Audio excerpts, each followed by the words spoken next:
Bonjour à tous et bienvenue dans ce nouveau chapitre où on va parler des systèmes linéaires. Donc une notion qui en fait va être très importante par la suite, euh, notamment dès qu'on utilise des maths, souvent on a des systèmes linéaires.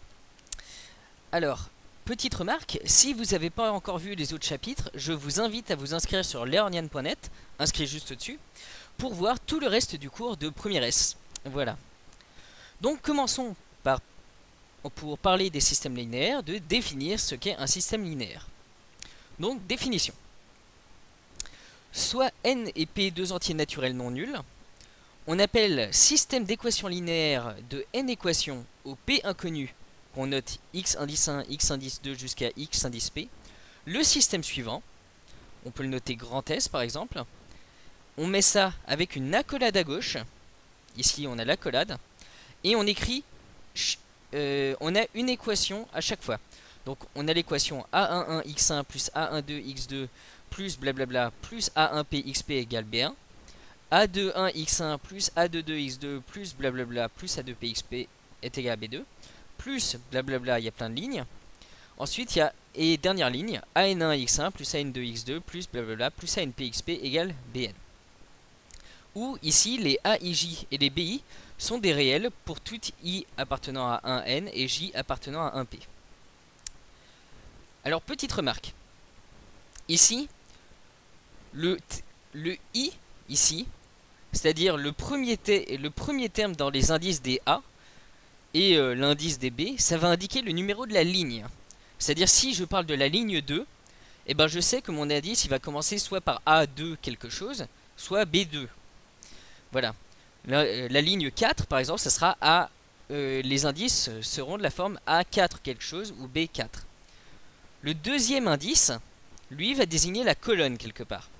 C'est-à-dire, d'abord, je vais exprimer ici, j'ai A11 x1, A12 x2, et dans toutes les lignes, mes variables x1, x2 jusqu'à xp, je vais les ordonner dans le même ordre. C'est-à-dire, d'abord, je vais exprimer quelque chose fois x1 plus quelque chose fois x2 jusqu'à quelque chose fois xp. Et ça, je vais faire la même chose pour toutes les lignes. Et donc ici, le coefficient devant le x1, son deuxième indice, ça sera toujours 1.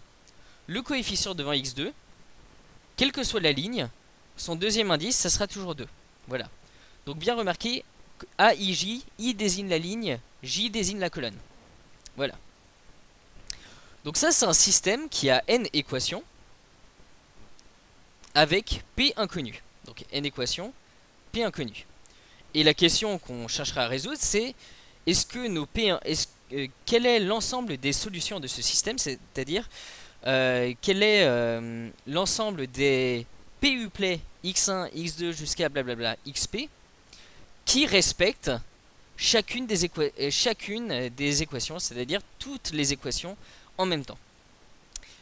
Alors un peu de vocabulaire maintenant.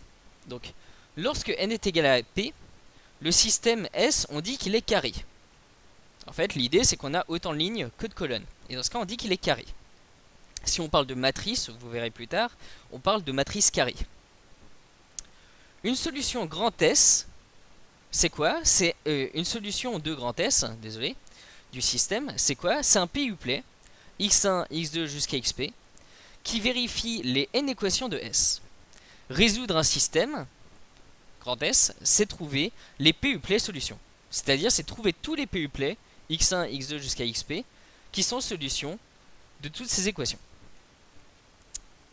Alors, petite remarque, lorsque tous les coefficients situés sous la diagonale 1, 1, 1, A2, 2, A3, 3, donc la diagonale qui en fait se situe ici, ici, qui passe ici quelque part, si tous les coefficients situés sous la diagonale 1, 1, 1, A2, 2, A3, 3, et on peut continuer plus loin, sont nuls, le système est alors dit triangulaire supérieur.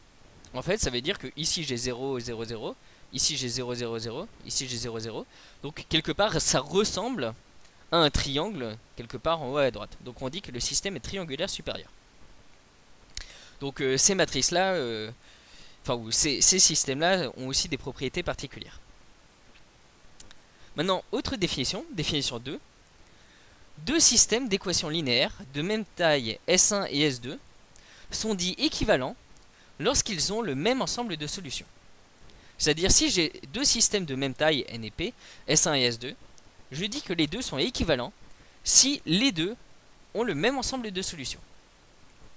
Alors notons ici que la résolution d'un système par des méthodes de combinaison linéaire simultanées est, certes parfois rapide, mais ne fonctionne pas toujours par équivalence. C'est pourquoi il est indispensable, lorsqu'on utilise cette méthode, de vérifier les solutions. Alors qu'est-ce que je veux dire par là?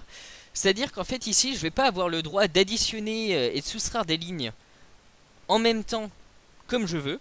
J'ai le droit de le faire une étape par une étape, mais je ne vais pas avoir le droit de le faire simultanément, parce que dans ce cas-là, je risque de soit supprimer, soit rajouter des équations. Soit supprimer, soit rajouter des solutions. Un des deux, j'ai un peu oublié lequel. Alors, bon, on va donner un exemple pour illustrer ça. Exemple où l'on transforme un système en un système non équivalent. Donc, on va considérer le système suivant. Donc, ligne 1, c'est x moins y égale 0. Ligne 2, c'est y moins z égale 1. Et ligne 3, c'est moins x plus z égale 0. Notons qu'on note toujours ça sous la forme x, y, z de la gauche vers la droite. C'est-à-dire x tout à gauche, y au milieu et z à droite. Bon, ici, il n'y a pas de x et ici, il n'y a pas de y. Donc, voilà. Et ça nous fait nos trois lignes. Formons un nouveau système grand S' avec les combinaisons. À L1, j'associe L1 plus L2. À L2, j'associe L2 moins L3. Et L3, j'associe L3 plus L1. Alors, qu'est-ce que j'obtiens? J'obtiens S'. En L1, j'associe L1 plus L2. Donc ça fait x moins y plus y moins z. Ça fait x moins z. À L2, j'associe L2 moins L3. Donc ça fait y moins z moins x moins z. Donc ça fait x plus y moins 2z est égal à 1. Ah oui, j'ai oublié ici. Ici, le L1 plus L2, ça faisait du 1 ici. Voilà. Et quand je fais du L3 égale L3 plus L1, ça fait x moins y plus moins x plus z, ce qui fait moins y plus z à gauche. Et à droite, ça fait 0 plus 0, ce qui fait 0. Donc voilà. Alors, maintenant, petite remarque. On remarque ici que le triplet 1, 0, 0, il est solution de S'. En effet, si je prends 1, 0, 0, bah ici j'ai 1 moins 0, ça fait bien 1. 1 plus 0 moins 0, ça fait bien 1. Et 0 plus 0, ça fait bien 0. Mais il n'est pas solution de S. En effet, 1 moins 0, c'est égal à 1, ce qui est différent de 0. Donc ce triplet là, il est solution de S' et pas de S. Donc dans ce cas, S' et S ne sont pas équivalents. Donc on a vu que ici on a fait des opérations qui auraient pu avoir l'air simples, mais en réalité on a transformé notre système grand S en un système qui n'est plus équivalent. Alors en fait on verra qu'on a le droit de faire ces opérations là, d'addition, de soustraction de lignes, mais on n'a pas le droit de les faire de façon simultanée, et ça c'est très important. On n'a pas le droit de le faire de façon simultanée. C'est d'abord on fait L1, on lui rajoute L2, on obtient un autre système.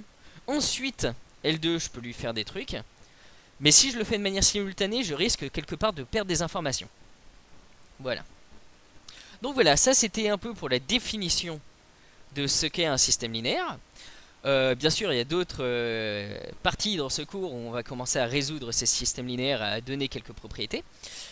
Donc, si vous avez aimé cette vidéo, je vous invite à la partager sur YouTube, sur Facebook plutôt, et avec vos amis et avec vos collègues, et à vous inscrire sur learnian.net pour voir la suite de ce chapitre et tout le cours de première S.